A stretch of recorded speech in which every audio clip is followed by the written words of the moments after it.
ele retalhava os corpos dessas vítimas e jogava as partes no vaso sanitário.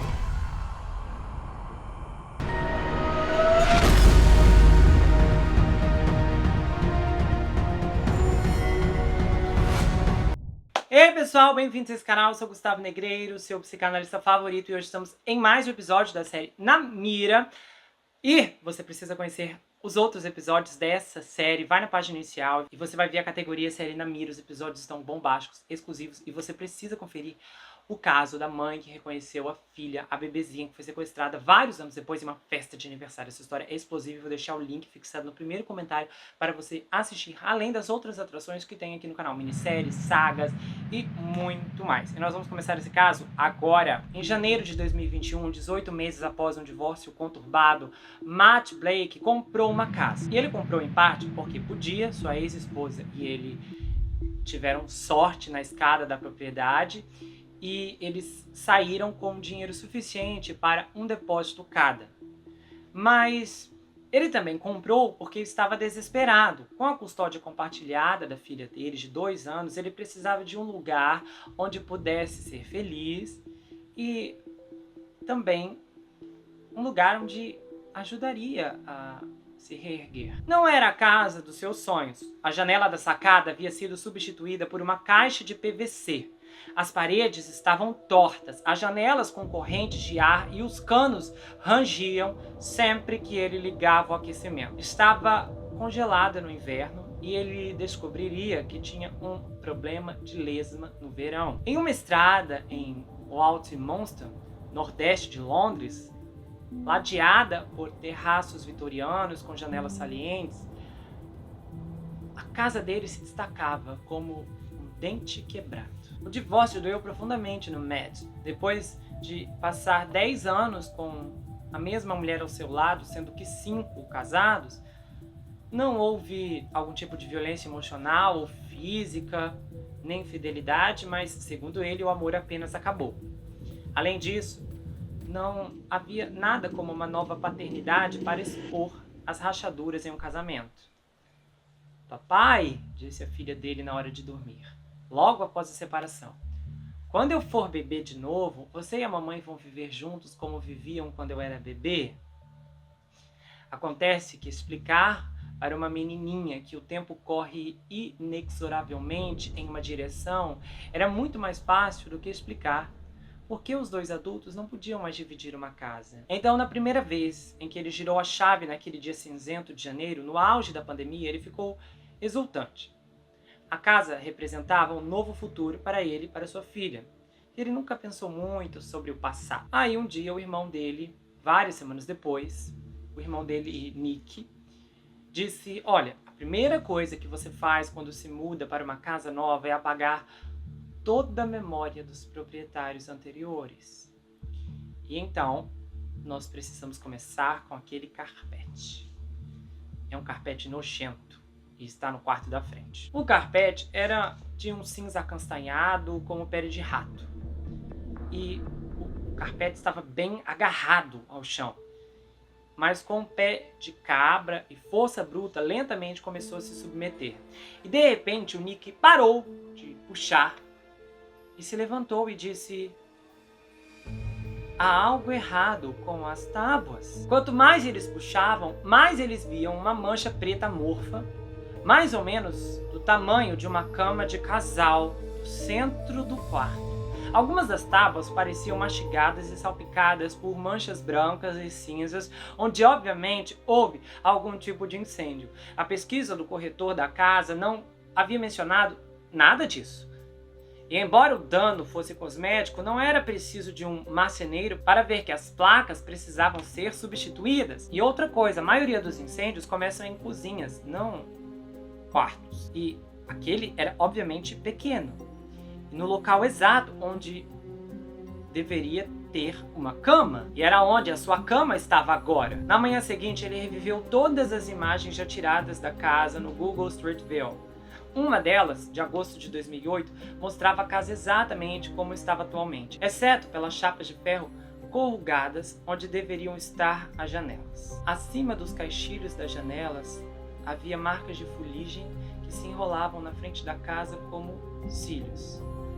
As calhas estavam derretidas, mutiladas, e o reboco branco da fachada estava descascando. Ele então enviou um pedido de liberdade de informação ao Corpo de Bombeiros de Londres, pedindo uma lista de todas as ligações feitas na rua nos últimos 20 anos. Desde os anos 2000, quase um terço das 20 ligações que os bombeiros responderam foram para o endereço, o dele. 4 alarmes falsos, maliciosos e 2 incêndios primários. Mais estranho ainda, 5 desses incidentes, incluindo os 2 incêndios, ocorreram em um período de 7 meses, entre fevereiro e setembro de 2008. O Corpo de Bombeiros não quis dizer se alguém havia perdido a vida ali, ou se alguém se feriu, e a polícia também não quis saber em ajudá-lo. Uma busca no local jornal da época também não rendeu em nada. Ele saiu, olhou para a casa e então percebeu que ela foi claramente consertada. 2 portas adiante ele viu a Jack, que morava na rua há 20 anos, e ela estava fumando no degrau da frente. Então ele perguntou a ela se ela sabia alguma coisa sobre os incêndios. E ela disse, sim. Todos nós costumávamos chamar a sua casa de The Firehouse. E a Jack disse também que se lembrava do homem que morava lá na época. É que ele costumava acender fogueiros no quarto. Depois se sentava na parede oposta para esperar o corpo de bombeiros. E ela disse, sabe, o incêndio foi tão ruim que eu pensei que ia derrubar nossa casa com ele. Então ela bateu as cinzas do cigarro em um vaso de flores e disse, bom, claro, ele está em uma prisão agora por violar mulheres. E ele disse, como é que é? Ele também tirou a vida de uma no parquinho da esquina. Ele falou, o quê? Os jornais o chamavam de E17 Stalker da Noite. Quando Aman Ivas veio da Índia para Londres, ele tinha 24 anos. Ele havia se formado na universidade, também era filho de professor e se mudou para aquela casa no ano de 2008. Então arranjou um emprego em uma lavanderia e conquistou uma namorada, mais ou menos da sua idade. Só que ele também tinha um terrível segredo. Um júri no Tribunal da Coroa de Croydon ouviu que entre 24 de março e 30 de maio de 2009, ele havia atacado 4 mulheres com idades entre 32 e 59 anos. Os ataques aconteciam sempre à noite e sempre perto de sua casa, em um cemitério, um beco e na própria casa de uma mulher, onde essa em questão ele acabou forçando a entrada. A sua última vítima foi uma viúva de 35 anos chamada Michelle Samariwa. Ele a viu há 1 hora no supermercado local, onde ela apareceu para comprar leite. Então ele a surpreendeu no parquinho da frente, 50 metros acima, e tirou sua vida. A polícia tinha DNA, mas inicialmente não encontrou nenhuma correspondência, no que se tornou uma das maiores caçadas humanas na história da polícia britânica. Eles testaram mais de 1000 homens locais e colocaram panfletos nas portas e lançaram um apelo no Creamy Watts da BBC. Eventualmente, a investigação rendeu um nome. A essa altura, o Aman soube do apelo e então comprou uma passagem só de ida para a Índia, onde esperava evitar a extradição. Enquanto isso, a família da Michelle e das outras vítimas de Aman enfrentaram uma espera inimaginável por justiça. Uma política, então, liderou uma campanha para trazê-lo de volta. As mulheres locais realizaram uma marcha e foi apenas em 2019, após uma batalha de extradição de 10 anos com as autoridades indianas, que os detetives britânicos o trouxeram para casa, para que ele fosse julgado. A irmã da Michelle estava no tribunal e disse, sabe, o Aman teve mais de 11 anos para confessar e admitir que violou a minha irmã e depois tirou sua vida.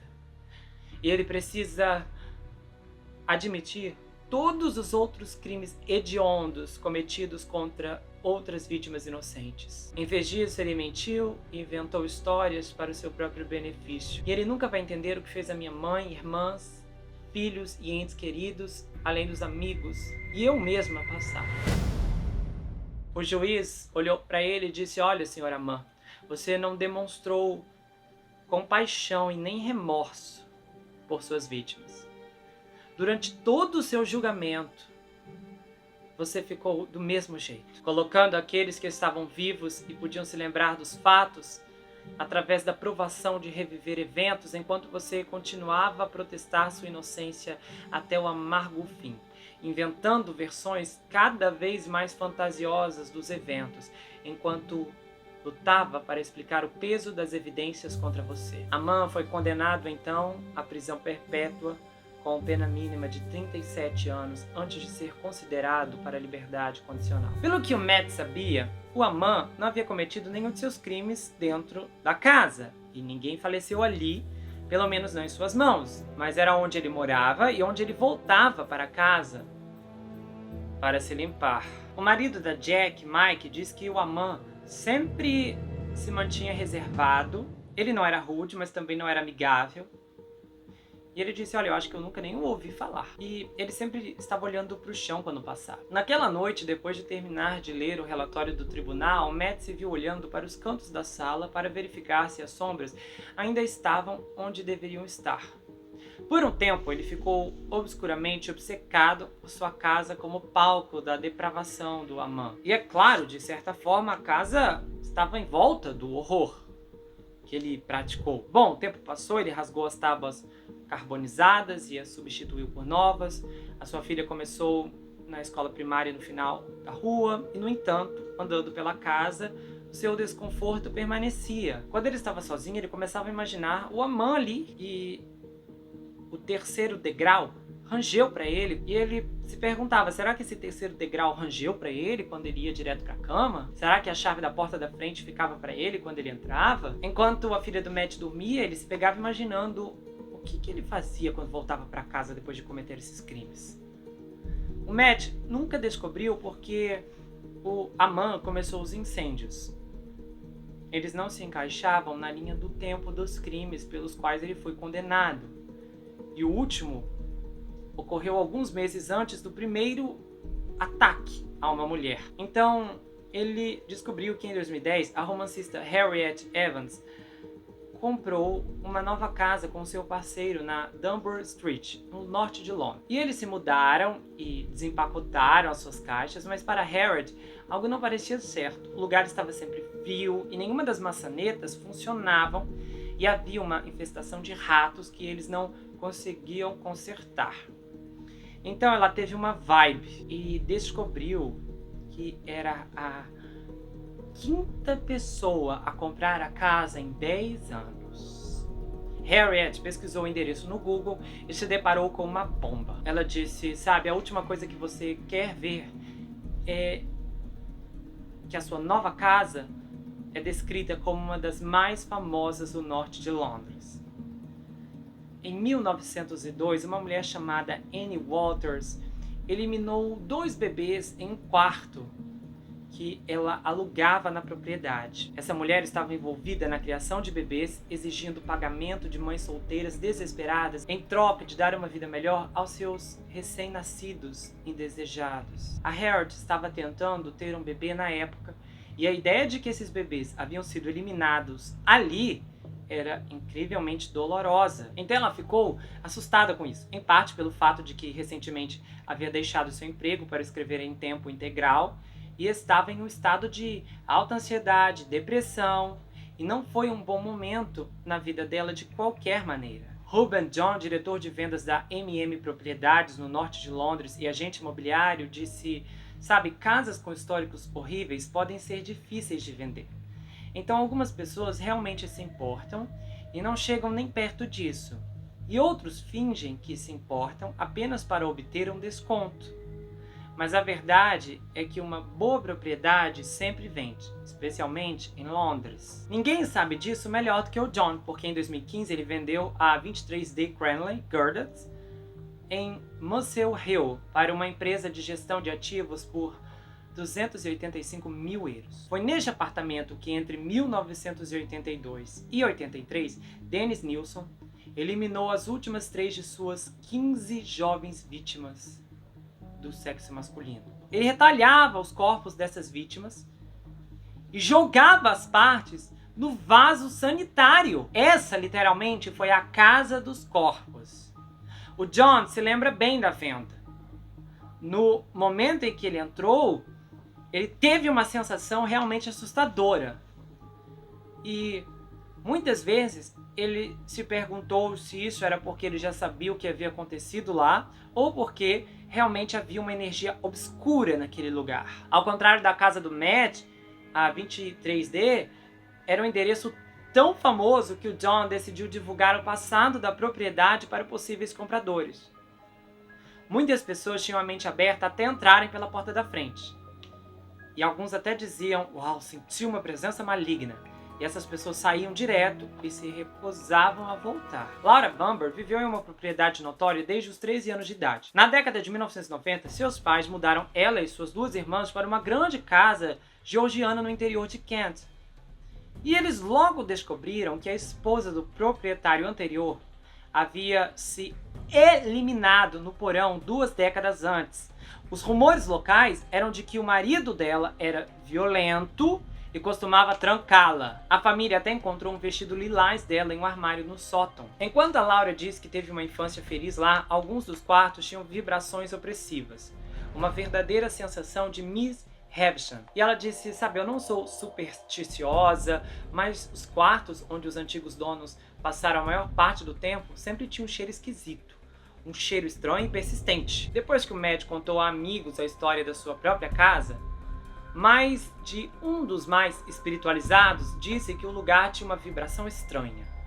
Ou uma sensação estranha. Numa tarde de domingo, a ex-mulher dele passou lá para buscar a filha e ele mencionou a história sombria. E essa era a primeira vez que ela estava lá dentro. E ela disse, é um lugar legal, mas tem uma energia desconfortável. E ele sempre foi cínico sobre esse tipo de coisa.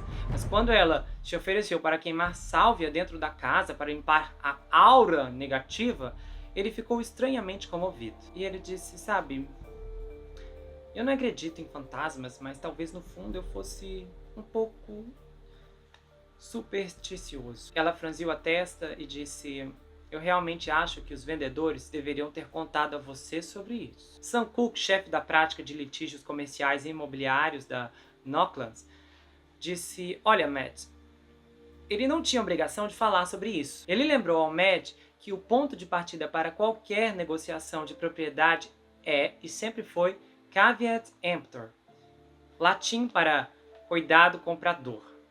Em última análise, cabe a você, como comprador, certificar-se de que a qualidade da propriedade é sólida e não está prejudicada de alguma forma. Há precedente legal para isso, porque em 1998, Alan e Susan Seekers compraram uma casa em Wexfield apenas para descobrir que 14 anos antes, um dentista havia eliminado e desmembrado sua filha adotiva antes de esconder as partes do corpo na propriedade. Alan e Susan saíram imediatamente da casa, venderam-na com prejuízo de milhares e processaram os ex-proprietários por não terem contado a eles sobre o passado horrível da casa.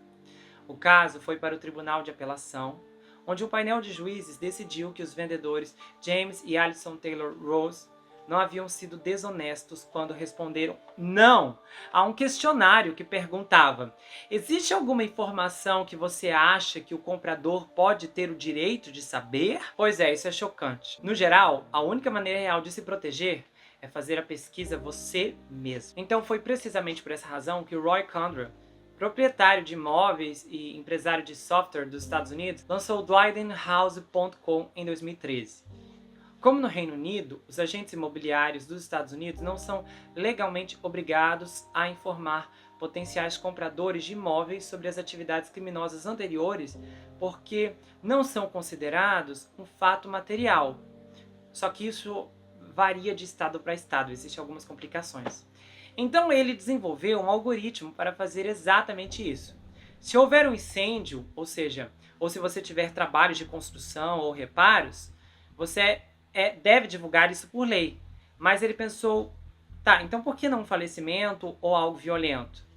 Então, por $11,99 a pesquisa, o site dele vasculhará mais de 130 milhões de registros policiais e judiciais, reportagens, obituários, certidões de nascimento, certidões de óbito e históricos de crédito. E para cintos e suspensórios, a equipe dele realiza uma busca manual para tentar preencher quaisquer lacunas que o algoritmo possa deixar passar. E ele disse, sabe, meu negócio está crescendo. Ele vendeu mais de 300 mil relatórios desde que começou, uma média de cerca de 100 casos por dia. E ele falou, não importa o que as pessoas digam, um crime afeta muitas pessoas. E eu sei que se as pessoas não se importassem, não estariam comprando nossos relatórios. Ele se saiu tão bem nos Estados Unidos que o Roy quer expandir o serviço para a Grã-Bretanha. Mas há um obstáculo. O algoritmo funciona principalmente em registros digitalizados, e a maioria dos quais remonta apenas aos anos 80. Para ir mais longe, eles têm que pesquisar uma propriedade manualmente. E no Reino Unido a história literalmente é para sempre. Ele falou, vocês têm casas que literalmente são mais velhas que o meu país? Então se passaram 2 anos, e o Matt ainda pensava no que aconteceu em sua casa, mas parte do motivo de ter comprado foi para dar uma repaginada. Então ele falou, quer saber, foi isso que eu fiz. Além de retirar as tábuas do piso do quarto e substituí-las por novas de pinho, ele contratou construtores para adicionar um quarto no sótão e refazer a fachada. Ele trocou as calhas e luminárias, pintou as paredes, recolocou o piso de baixo com cortiça, construiu estandes, arrumou os livros e descobriu a umidade e também que a casa era usada como plantação de substância ilícita por uma pessoa que a possuía depois do Amman. Essa era a única casa na rua cujo telhado a neve nunca se depositava. O Matt era o 20º proprietário da casa desde que ela foi construída em 1888. De acordo com o cartório local, seus primeiros proprietários foram um empacotador de depósito, sua esposa e seus 2 filhos. Quando a rainha Vitória se foi, a casa era habitada por um sabateiro e sua família. Quando a Primeira Guerra Mundial estourou, quem morava ali era um cortador de materiais sofisticados. Ele foi descrito de forma maravilhosa, além de ter a companhia da sua esposa e filhos. Outra família morou ali por quase 40 anos, desde meados da década de 1930, criando 2 filhos. Então, atualmente, é ele e sua filha. Ele diz que não contou a ela sobre o passado da casa porque ela é muito jovem e ela também está muito ocupada desenhando unicórnios na porta do quarto. A Harriet Evans, a escritora, teve um filho enquanto morava naquela casa e morou lá por mais 5 anos antes de vender tudo para se mudar para um lugar mais espaçoso. E ela disse, sabe, no final eu acabei amando aquela casa. Nós nos tornamos uma família lá, temos muito amor e eu olho para trás com muito carinho. E eu estava triste por sair. O passado de uma casa importa tanto quanto você permite que importe. E o Matt disse, eu acho que ela está certa. Ele e a filha são felizes na casa e ele acha que continuarão sendo. Mas embora seu nome possa estar nas escrituras, ele não sente como se realmente a possuísse. Ele apenas cuida da casa e, por enquanto, ele cuida dele e da sua filha. Bom, todas as casas têm histórias, mas quando pensamos no que aconteceu antes de nos mudarmos? Pode ser mais difícil, às vezes, descobrir um passado horrendo de uma propriedade ou não, mas a questão de saber se as casas absorvem vibrações, como o papel de parede absorve a fumaça do cigarro, tem incomodado os humanos há séculos. E a ciência desse fenômeno é o estudo do resíduo emocional, que explora se os sentimentos permanecem em um ambiente físico depois que os residentes saem. O resíduo emocional é o que 4 cientistas definiram como a crença leiga de que as emoções das pessoas deixam rastros no ambiente físico que podem posteriormente influenciar outras pessoas ou ser sentidas por outras pessoas. Embora a pesquisa do cientista Savani e seus colegas seja sobre diferenças culturais e resíduos emocionais, eles documentaram evidências para essa crença supersticiosa e também a noção de que os humanos emitem sinais emocionais não visuais e não auditivos agora demonstrou ter uma base científica. As lágrimas e as glândulas sudoríparas bombeiam sinais químicos que outras pessoas detectam e aos quais respondem fisicamente, não apenas no momento, mas mesmo depois que a fonte se foi. Então, o resíduo emocional influencia os humores e comportamentos daqueles que entram em contato com ele. Tanto os indianos quanto os americanos também acreditam que relacionamentos mais próximos e um número maior de pessoas produzem resíduos mais detectáveis. Estudos de neurologia sugerem que o sistema nervoso pode detectar sinais químicos persistentes no espaço de emoções fortes, como medo, nojo e felicidade. Agora, o que os cientistas não sabem é quanto tempo esse resíduo emocional pode durar. Portanto, pode haver algo a mais em jogo aqui. Um outro cientista argumentou que, como processamos as coisas muito mais em nosso inconsciente do que quando estamos conscientes, nossos cérebros podem não saber porque nos sentimos desconfortáveis ou estranhos, mas nossos corpos sabem e então nos enviam sinais. Outras abordagens de estudos semelhantes é que o resíduo emocional afeta as percepções e pesquisas demonstram como as percepções podem afetar a saúde. Por exemplo, um dos primeiros estudos apelidado de no sentido anti-horário foi conduzido em 1979 pela doutora Ellen Lander, da Universidade de Yale. E ela colocou 2 grupos de homens de asilos em ambientes cuidadosamente construídos por 2 semanas. O grupo de controle passou um tempo relembrando como eram suas vidas 20 anos antes. E o grupo de teste viveu como se fosse 20 anos antes. Então, o ambiente deles era como voltar no tempo, incluindo os programas de TV, roupas que usavam e até temas de discussão. E os assistentes de pesquisa trataram esses homens como tratariam alguém 20 anos mais jovem. Os homens do grupo de teste demonstraram melhora na força, na mobilidade, na cognição e na visão. A doutora, então, concluiu que, ao esperar independência e não se envolver com eles como pessoas idosas, os homens se sentiam de maneira diferente, o que, por sua vez, teve um impacto biológico sobre eles, o que, nesse caso, envolveu resgatar esses resíduos emocionais de um tempo muito distante, além das memórias afetivas como um todo. Centenas de estudos seguiram com resultados semelhantes. Os estudos atuais estão explorando se as percepções positivas podem ser aproveitadas para influenciar doenças como o câncer ou diabetes. No geral, tudo isso nos remonta a instintos e a percepções. O que numa análise mais profunda, é evidente que muitas pessoas ignoram seus instintos em favor da conveniência. Sabe aquela pessoa que de todas que você conhece é a que te causa mais uma sensação de desconforto? É mais fácil mantê-la por perto do que dizer vá embora. Sabe aquela cidade que simplesmente não combina com você e mudar é um aborrecimento, então é melhor ficar ali pelos próximos 20 anos? O monopólio da mídia e seus financiadores instauraram uma cultura onde somos ensinados a ignorar sentimentos, palpites e percepções em troca de evidências concretas. Uma casa que você visitou pode te causar um mal-estar monstruoso, mas você seria burro de não comprá-la por causa de uma sensação apenas. Ainda mais quando ela está 10 vezes abaixo do valor de mercado. No fim, a ciência está alcançando o que sempre soubemos. Nossa intuição tende a estar sempre correta.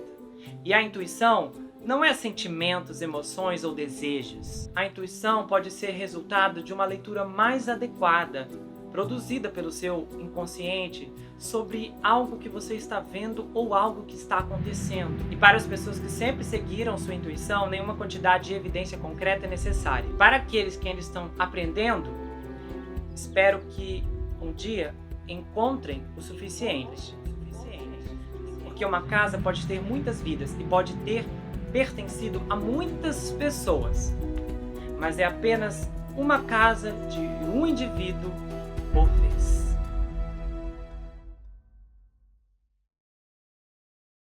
Se você gostou desse vídeo, se inscreve no canal, ativa o sininho, compartilha, dá o seu like, passa esse vídeo pra frente. Se você quiser saber mais sobre mim, adquira meu livro Perfeito Estranho, já está disponível lá no meu site. Você pode falar comigo pelo Instagram. Esse livro conta uma história bombástica de um rapaz chamado Jack Ruby que se vê preso em uma terrível maldição hereditária, enquanto o serial killer está escondido em sua própria casa. O desconhecido está na sua casa, na sua vida, mas fora do seu reconhecimento.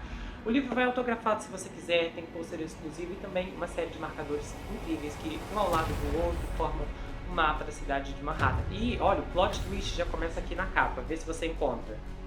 Tá vendo? Não é engano, tem mesmo aqui, é só na capa. Se você olhar, você encontra. Você pode me seguir pelo Instagram, Gustavo N. Psicanalista. Eu tenho um canal de corte, onde as análises são reportadas e postadas por lá.